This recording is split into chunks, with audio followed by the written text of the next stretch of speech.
Hello friends, welcome to my YouTube channel the way of education. So friends, এই মুহূর্তে একটা গুরুত্বপূর্ণ update তোমাদের, যে রাজ্যে ওবিসি সংরক্ষণে বড় নির্দেশ মহামান্য হাইকোর্টের। তো কী নির্দেশ দিল, এবং বলা হচ্ছে যে শুরু হলো সমস্ত অফিসিয়াল কাজ, অর্থাৎ কী কী কাজ শুরু হলো। 40 দিনের মধ্যে নতুন ওবিসি তালিকার নির্দেশ। তাহলে রাজ্যের চাকরির জন্য বিকল্প কী, এবং যে ওবিসি সংরক্ষণ সেটা 17% থেকে কমে 7% হয়েছে। তো মহামান্য হাইকোর্টে বা কলকাতা হাইকোর্টের যে রায়, সেই রায় কী বলছে, এবং চাকরি প্রার্থীদের জন্য বিকল্প পদ্ধতি কী। কারণ রাজ্যে সমস্ত নিয়োগ প্রক্রিয়ার সাথে সাথে কলেজ বিদ্যালয়গুলোতে বন্ধ এই মুহূর্তে, কারণ ওবিসি মামলা সকলে জানি যে সুপ্রিম কোর্টে চলছে। এবং সেই মুহূর্তে রাজ্য যেহেতু মার্চ মাসের পর থেকে এপ্রিল মে জুন এই 3টি মাস চেয়ে নিয়েছে, তো এক্ষেত্রে কিন্তু একটা বিকল্প কোনো পদ্ধতি বার করার জন্য মহামান্য সুপ্রিম হাইকোর্ট একটা রায় দিয়েছে।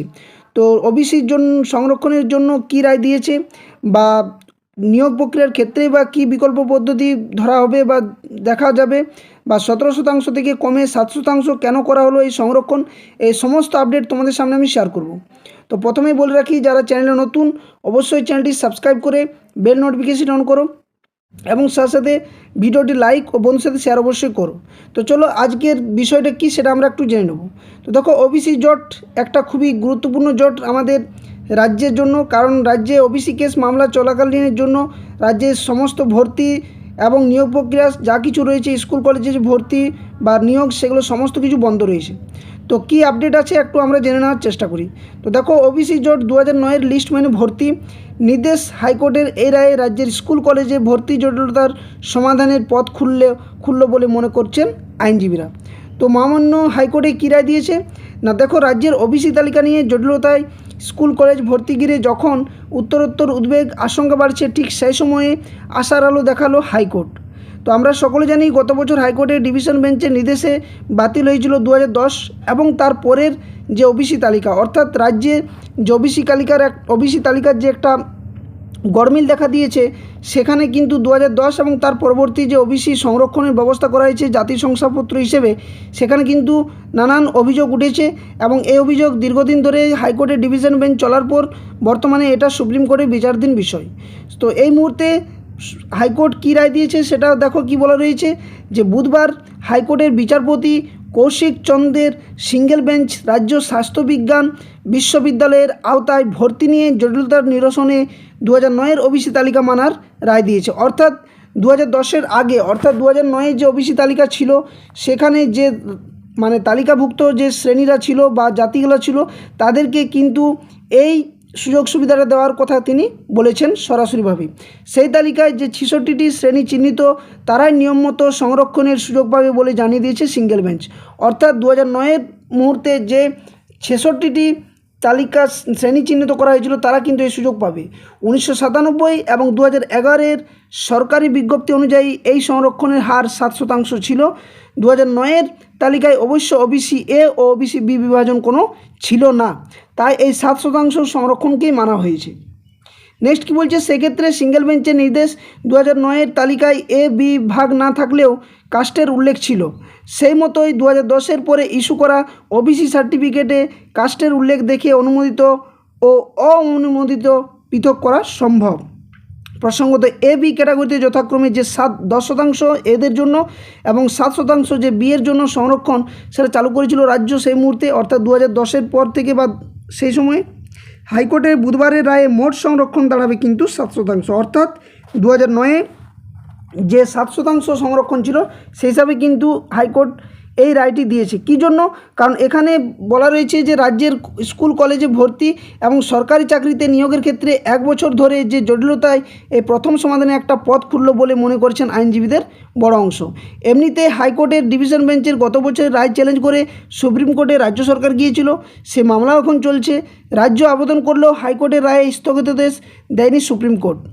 আবার মার্চের সর্বশেষ শুনানিতে রাজ্য জানিয়েছে যে নতুন করে ওবিসি যে সমীক্ষা, সেটা শুরু করা হয়েছে এবং 3 মাস সময় লাগবে এটি জানাতে। তো আমরা সকলে জানি যে সুপ্রিম কোর্ট যেখানে ওবিসি মামলা রাজ্যে চলছে, সেখানে কিন্তু আমাদের রাজ্যের থেকে যে অ্যাডভোকেট ছিলেন, তিনি কিন্তু 3 মাস সময় চেয়ে নিয়েছে, এবং আমাদের রাজ্য সরকারও এই 3 মাস সময় চেয়েছে।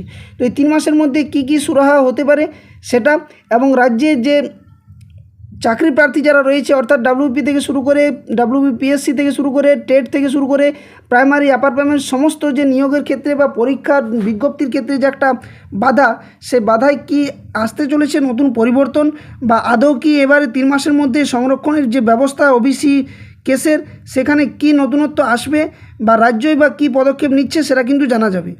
তো এটার আপডেটটা এইটুকুই যে রাজ্যে কিন্তু এই মুহূর্তে এই সংরক্ষণ মেনে কিন্তু একটা কেস করা হয়, এবং কিসের কেস ছিল না, এই অবস্থায় আরও কদিন ধরে ওবিসি তালিকা নিয়ে জটিলতায় ভর্তি, নিয়োগ আটকে থাকবে, সে নিয়ে প্রবল সংশয়ের আবহে joint entrance examination for medical and allied সায়েন্সের পোস্ট গ্রাজুয়েট কোর্সে 2024-এর সফল প্রার্থীরা দ্বারস্থ হয়েছিলেন এই হাইকোর্টে, এবং সেখানে হাইকোর্টে তাদের ভর্তি না হতে পারার যে উৎকণ্ঠার বিষয়টি বিচারপতি চন্দের এজলাসে তুলে ধরেন আইনজীবী রঘুনাথ চক্রবর্তী, সুপ্রতীক শ্যামল এবং সৈকত ঠাকুরতা। তারা বলেন কাউন্সেলিং পর্যন্ত হচ্ছে না, রাজ্য জুড়ে শিক্ষাক্ষেত্রে এই জটিলতা চলছে। তাদের বক্তব্য শোনার পরে বিচারপতি চন্দ 2 ঘন্টার মধ্যে রাজ্য স্বাস্থ্যবিজ্ঞান বিশ্ববিদ্যালয়ের রেজিস্ট্রার এবং স্বাস্থ্য ও পরিবার কল্যাণ দপ্তরের ডিরেক্টরকে এজলাসে হাজিরা দিতে নির্দেশ দেন। ওই আধিকারিকরা এজলাসে এসে জানান 2010-এর পর থেকে সব ওবিসি সার্টিফিকেট বাতিল হওয়ার কারণে কাউন্সেলিং করা যায়নি, অর্থাৎ 2010-এর পর থেকে যে জটিলতা তার জন্যই কিন্তু এই কাউন্সেলিং হয়নি। বিচারপতি আরও বলেন যে 2010-এর আগের ওবিসি তালিকা নিয়ে কোনো সমস্যা নেই, সেই তালিকা অনুযায়ী ওবিসি বাছাই করতে হবে।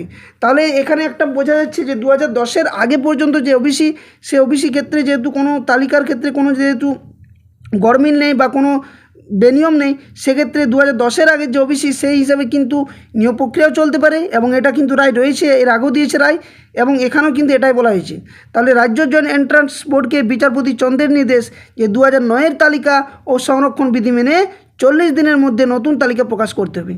তো এখানে প্রশ্ন হচ্ছে এটাই যে যদি এই সমস্ত নিয়োগ প্রক্রিয়াগুলো হয়ে থাকে তাহলে বাকি নিয়োগ প্রক্রিয়ার ক্ষেত্রে কি দেখা দিতে পারে, বা এই যে কলেজ বিদ্যালয়গুলোতে যে অ্যাডমিশন সেটা যদি হচ্ছে তাহলে চাকরির ক্ষেত্রেই বা কেন এত মানে দ্বিধা বোধ করছে সরকার, বা হাইকোর্ট আমাদের কেন এই রায়টা দিচ্ছে না যে নতুনভাবে চাকরির যে বিজ্ঞপ্তিগুলো সেগুলো এইভাবে প্রকাশ করা হোক বলে। তো এ নিয়ে কিন্তু একটা বিশাল জল্পনা চলছে। তাহলে ওবিসি এ বি ক্যাটাগরি হিসেবে আবেদনকারীদের কাছে তাদের কাজ সম্পর্কে জানতে চাইতে হবে বোর্ডকে, তার মাধ্যমে 2009-এর বৈধ তালিকার ওবিসিদের চিহ্নিত করবে বোর্ড।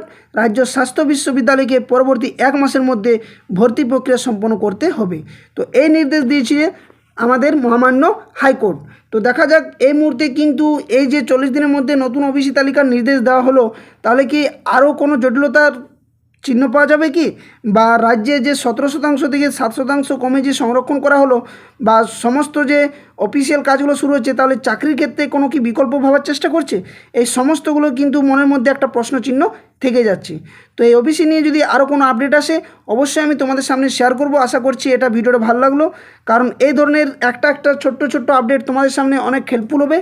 তো যারা ভিডিওটি দেখলে, যারা চ্যানেলে নতুন আছো অবশ্যই চ্যানেলটি সাবস্ক্রাইব করে বেল নোটিফিকেশন অন করো এবং চ্যানেলের পাশে থাকো, আর ভিডিওটি লাইক ও শেয়ার বন্ধুর সাথে অবশ্যই করতে ভুলো না। ধন্যবাদ, জয় হিন্দ।